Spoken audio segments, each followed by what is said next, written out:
दोस्तों एक बार सोच के देखो कि आप एक दिन सुबह उठते हो और आपको अपने चारों तरफ सब कुछ जलता हुआ नजर आता है। आप ये सब देख के बहुत परेशान हो जाते हो और ये जानने के लिए आखिर हुआ क्या है आप अपने घर से बाहर निकलते हो। और घर से बाहर निकलने के बाद आपको हर जगह दुख, सौरो, वॉर और हर कोई उदास दिखाई देता है। और फिर आपको वहीं पर एक न्यूज़पेपर पढ़ा मिलता है जिस पे लिखा होता है दशानन लौट आया है। ऐसा कुछ सोचते ही हम सबके रोंगटे खड़े हो जाते हैं। क्या आप लोगों ने कभी ऐसा सोचा है कि सच में अगर रावण वापस आ गया तो क्या होगा?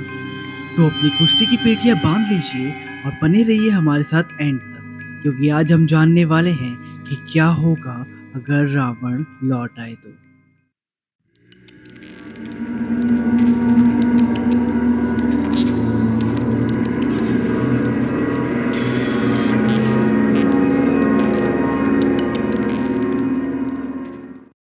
दोस्तों हम सभी ने रामायण पढ़ी है और हम सबको पता है कि रामायण के अंत में प्रभु श्री राम लंकापति रावण का वध करके अच्छाई की बुराई पे विजय प्राप्त कर लेते हैं। और हम सभी इस दिन को हर साल दशहरा के रूप में बहुत ही धूमधाम से मनाते हैं। मगर दोस्तों बहुत ही कम लोगों को ये बात पता है कि रावण की मृत्यु के बाद श्री राम ने रावण के अंतिम संस्कार का कार्य उसके भाई विभीषण को सौंप दिया था। मगर विभीषण ने उस समय इस बात पे ज्यादा गौर ना करते हुए अपने राजगद्दी के कार्यों पे ज्यादा ध्यान दिया। कुछ समय बाद जब उसको ध्यान आया कि उसको रावण के शव का अंतिम संस्कार भी करना है और वो उस युद्ध स्थल पे पहुंचा तो रावण का शव वहां नहीं था। अब कुछ लोग का कहना है कि रावण की नागकुल के लोगों के साथ बहुत ही अच्छी दोस्ती थी और नागकुल के लोग उसे बहुत मानते थे। तो रावण की मृत्यु के बाद नागपुर के लोग आकर उसका शव लेके चले गए, इस उम्मीद में कि वो रावण को दोबारा जिंदा कर देंगे। उनका ऐसा मानना था कि यदि श्री लक्ष्मण को वापस से जिंदा किया जा सकता है तो रावण को क्यों नहीं। उन्होंने काफी कोशिशें की, काफी सारे रासायनिक प्रयोग किए उसके ऊपर, मगर उनका यह प्रयोग सफल ना हो सका। तो आखिरकार उन्होंने हार मान ली और उन्होंने उसकी बॉडी के ऊपर बहुत सारे लेप लगा के उसको मम्मीफाई करके एक ताबूत में बंद कर दिया। वो ये उम्मीद कर रहे थे कि भविष्य में कभी ना कभी एक ऐसी औषधि जरूर बनेगी जो रावण को वापस से जिंदा कर देगी। रिसेंटली अभी एक डिस्कवरी भी हुई है जिसमें श्रीलंका के रंगाला के गुफाओं में एक शव पाया गया है। इंटरनेशनल रामायण सेंटर वालों को रंगाला की गुफाओं में एक 18 फीट लंबा ताबूत मिला है और ये ताबूत पूरी तरीके से जहरीले और खतरनाक सांपों से घिरा हुआ है। तो काफी लोगों को इस बात पे यकीन है कि ये जो शव है ये रावण का ही है। तो अगर ये शव वाकई में रावण का ही है और अगर किसी विधि से, किसी तरीके से, किसी औषधि से इसको वापस जिंदा किया जाए तो प्रलय आ जाएगा। हम सभी को पता है कि रावण एक बहुत ही अच्छा योद्धा था, पर क्या वो एक बहुत ही अच्छा राजा था? क्या उसके प्रजा के लोग उससे खुश थे? बिल्कुल भी नहीं। उसकी प्रजा के लोग उसको एक क्रूर राजा समझते थे, क्योंकि रावण हमेशा अपनी चलाता था, हर चीज़ अपनी तरीके से करता था। तो यदि रावण वापस आता है तो धरती पे वापस से दुख और दुख ही आएगा और वह सबके दिमाग में भी वापस से द्वेष, ईर्ष्या और बुराई जैसी भावनाएं भर देगा। रावण की कुछ ऐसी इच्छाएं भी थी जिन्हें वो पूरा करना चाहता था, मगर उन्हें पूरा करने से पहले ही श्री राम के हाथों उसका वध हो जाता है। उसकी एक इच्छा ये थी कि दुनिया में जितना भी सोना है, जितना भी गोल्ड है, वो सबको सुगंधित कर दे। ऐसा इसलिए क्योंकि रावण को सोना बहुत पसंद था और ताकि हमें सोने को पहचानने में आसानी हो, उसे ढूँढने में आसानी हो, इसलिए वो हर एक सोने को दुनिया में सुगंधित करना चाहता था कि आपको बस सूंघ के ही पता लग जाए यहाँ आस-पास कहीं सोना है।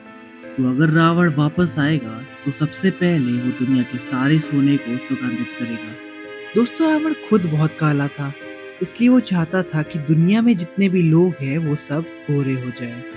हाँ, ये सुनने में थोड़ा अजीब है लेकिन सच है। रावण पूरी दुनिया से रंग भेद को पूरी तरह से खत्म कर देना चाहता था।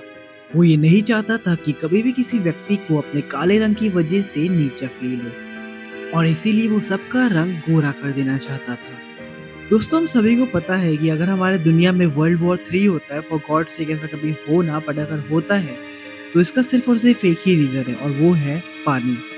कहने को तो हमारे धरती पे बहुत पानी है, हमारा 70% धरती ही पानी से भरा हुआ है, मगर सवाल ये है कि उसमें हम पी कितना सकते हैं। इस टोटल वॉल्यूम का बहुत ही थोड़ा सा पानी हमारे पीने लायक है। तो रावण की एक और इच्छा ये भी थी कि समुद्र का जितना भी पानी है, जितना भी खारा पानी है, वो उस खारे पानी को पीने लायक बना दे। वो उसको मीठा बना दे जिससे कभी भी हमारे धरती पे पीने वाले पानी की कमी ना हो। रावण को मदिरा का बहुत शौक था और वो ये चाहता था कि धरती पे जितने भी लोग रहते हैं, उनको भी मदिरा का शौक हो जाए। इसीलिए वो मदिरा को स्वादिष्ट बनाना चाहता था। वो इसे इतना स्वादिष्ट बनाना चाहता था कि संसार में ऐसा कोई भी इंसान ना बचे जिसने मदिरा ना चखा हो। इन शॉर्ट वो सबको अपनी तरह मदिरा का दीवाना बनाना चाहता था। दोस्तों, हम सभी को पता है कि मृत्यु के बाद इंसान या तो स्वर्ग में जाता है या तो नर्क में। मगर रावण को ये चीज सही नहीं लगती थी। उसके हिसाब से मृत्यु के बाद हर किसी को स्वर्ग जाना चाहिए और इसी चीज को ध्यान में रखते हुए रावण ने योजना बनाई थी कि वो स्वर्ग तक एक सीधी सीधी सीढ़ियां बनाएगा, जिससे मृत्यु के बाद या मृत्यु के पहले भी लोग स्वर्ग तक जा सके। दोस्तों, रावण ये भी चाहता था कि संसार में हर कोई सिर्फ राक्षसों की पूजा करे और कोई भी ईश्वर या भगवान की पूजा ना करे। और अपनी इसी सोच को ध्यान में रख के उसने अपने सभी प्रजा में द्वेष और घृणा की भावना फैला दी थी। हर किसी को लगता था कि यही सही मार्ग है और इसी पे उनको चलते रहना चाहिए, जो कि सही नहीं था। तो ये कुछ इच्छाएं थी जो रावण चाहता था वो पूरी हो, मगर श्री राम ने उनका वध करके ये कभी भी होने नहीं दिया। और दोस्तों, इन्हीं कुछ रीजंस के कारण कुछ लोगों को रावण के लिए उनके दिल में एक सॉफ्ट सा कॉर्नर आ गया है। कई लोग आपको ये बोलते मिलेंगे कि हाँ ठीक है, मान लिया रावण में लाखों बुराइयां थी, पर वो एक बहुत ही अच्छा राजा था, बहुत ही अच्छा प्लानर था, एडमिनिस्ट्रेटर था, इसका क्या।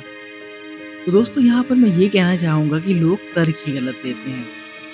आपको मैं ये चीज एक एग्जाम्पल से समझाता हूँ। आई एम श्योर आप सब लोग ओसामा बिन लादेन को तो जानते ही होंगे। कितना टैलेंटेड इंसान था वो। पर आपको लगता है कि वो इंस्पिरेशन लेने लायक है? हम सबको क्या उनकी तरह बन जाना चाहिए? जी बिल्कुल भी नहीं। रामायण हमें अपने धर्म का पालन करना सिखाता है और सच्चाई की बुराई पे विजय के बारे में बताता है। तो रामायण से हमें इस सीख को लेना चाहिए, जैसे कैसे श्री राम ने अपने धर्म का पालन किया, कि कैसे उन्होंने युद्ध में होने के बाद भी अपने शत्रु के लिए कोमल हृदय रखा। लेकिन आजकल लोग क्या करते हैं, जबरदस्ती रावण के पॉजिटिव पर्सपेक्टिव को दिखाते हैं, जो कि वो है ही नहीं। और बस सीधी सीधी बात है, राम को फॉलो करो, रावण को नहीं। और दोस्तों, अगर ऐसा कभी होता भी है कि रावण वापस से जिंदा भी हो जाए ना, तो उसका खात्मा करने के लिए प्रभु श्री राम भी जरूर लौटेंगे। क्योंकि हम सबको पता है, जब एक नेगेटिव आता है तो उसके साथ साथ उसका पॉजिटिव भी जरूर आता है। तो दोस्तों, अगर आपको ये वीडियो पसंद आई तो प्लीज़ इस पे एक लाइक करें, हमें कमेंट करके बताएं कि आपको और कौन सा मिस्ट्री और थ्रिलिंग टॉपिक्स पे वीडियोस चाहिए। हम उन पे भी वीडियोस ज़रूर बनाएंगे। और ऐसे ही इंटरेस्टिंग वीडियोस देखते रहने के लिए हमारे चैनल गूज़बम्प्स को भी ज़रूर सब्सक्राइब करें। तब तक के लिए good bye and take care.